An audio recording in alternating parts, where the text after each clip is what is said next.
is on commercialization of our most precious commodity. Commercialization, children, consumer. There's only one thing in common, it seems, is the letter C, but apparently not so. Our children are being bombarded from birth to adolescence to teenagers with the coolest cell phones, their brand name tennis shoes, the trendiest music, whatever it is it takes to make them happy. There are people who are selling our children to be changed into profitable consumers without concern for their well-being, without concern for their invasion of privacy. With corporations and youth marketers, greed seems to be the name of the game. Pioneering youth marketer James U. McNeil had this to say: "The consumer embryo begins to develop during the first year of existence. Children begin their consumer journey in infancy, and they certainly deserve consideration as consumers at that time." Enola Aird countered with this: "So the philosophy becomes cradle to grave. Let's get to them early, let's get to them often, and let's get to them as many places as we can, not just to sell them products and services, but to turn them into lifelong consumers." Corporations such as Mattel, Coca-Cola, PepsiCo, Hasbro, Nintendo, McDonald's, Burger King, and there are many, many more, spend around $17 billion a year at marketing targeted to children. And it's not to make life better, it's to sell a product. They send these messages to our children through product placement, brand licensing, 360-degree branding strategies, where a company like Legos might partner with McDonald's to put the Legos toys in their Happy Meal boxes. People need to stop this. They need to limit the time that children are marketed. They need to limit the ways. They need to limit the access to children. Michael Brody says this: "I'll say it, these marketers are very similar to pedophiles." Okay, they are child experts. If you're going to be a pedophile or a child marketer, you have to know about children, and you have to know what children are going to want. Alan Canner says, "The commercialization of childhood is permeating their lives. We're talking about a profound remaking of their psyche. Most important thing about a kid is what? To be a kid.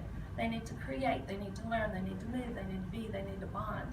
But that's not being allowed through these marketers. There are physical effects of the marketing on our children.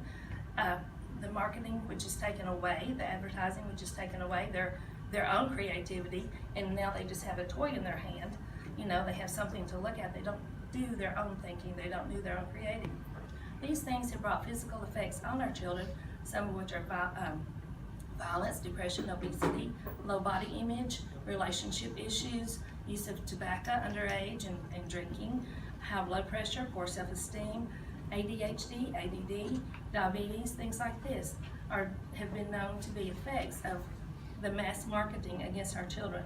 The life expectancy for our children today is shorter than parents, and this is the first time in modern history that this has ever happened. Nearly 60% of parents with kids under the age of 18 think that advertising can be harmful to their children. The attitudes that are created, we've all seen it, we've all witnessed it, me, me, me. This is the attitude that's coming from it, because I want more. If you have one, I want two. If you have three, I want six. It's just a me, me, me, give me more attitude all the time. Betsy Taylor says, "In that world of materialism, kids are not allowed to be kids anymore.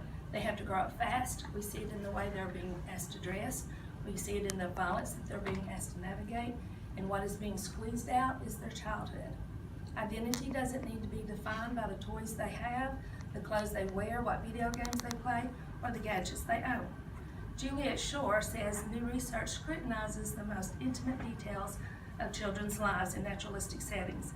Marketers videotape, interview, plant cameras on the children as they go into stores. They observe in playgrounds, schools, even while they're taking baths. They've been known to watch them then, while they're eating, while they're talking to friends, to see how they react and what they do, and you know what attracts them and what gets their attention." Juliet Shore also says it's creepy. It's just creepy the way children are being dissected and put under the microscope by marketers. In conclusion, Enola Aird says, "This is a lot more about selling products and services. If we care about the nourishing the human spirit, if we care about human relationships, then we've got to care about this issue. Children have a right to be just a kid without being exploited by greed."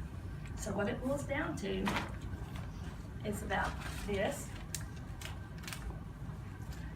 it's about this, or it's about this. Which one I think?